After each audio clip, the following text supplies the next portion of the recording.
Huwag natin pakialaman yung flood control na yan.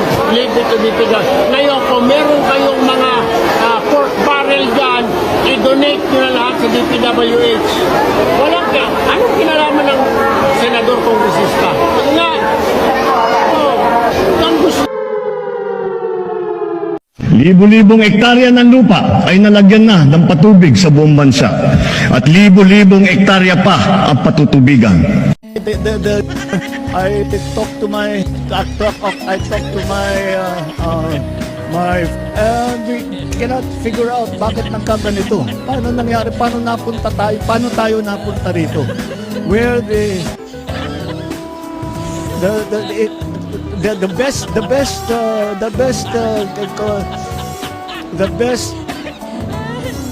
description I can have is that but that is exactly the opposite from what we are trying to achieve. We are trying to achieve some form of stability so that people can get on with their lives, so that people can plan ahead for their future during this time of an emergency. And we cannot do that besides to stay at home and have a vacation. That is anathema to everything. I never imagined in my entire life that such a thing could happen, especially to the august. It's no longer august now, but to the august body. It's a very sad. It's a very sad. It's a very sad situation to have to watch. People are in need of assistance. How can we provide that assistance? That is my problem here, and to see how we can remedy the situation. But it requires the cooperation and the commitment to continue with their work. We cannot tell them what to do. We cannot punish them for what they are doing.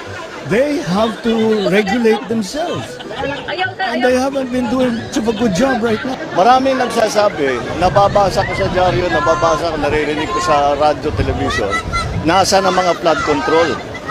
Nandyan ang mga flood control na overwhelmed lang.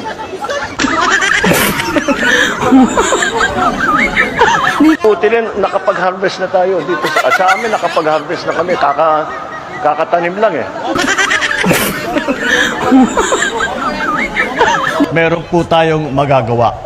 Imbis na bumaha tuwing tag-ulan, ang gagawin natin ay iipunin natin ang tubig para mapakinabangan sa panahon ng tagtuyot. Titiyakin natin ng depth na titiyakin natin na ang depth Ang pangangailangan sa power ay pataas ng pataas, madami ng parami. Kaya piso, bagay na bagay sa atin ang solar dahil alam naman ninyo, kahit umuulan, may araw pa rin.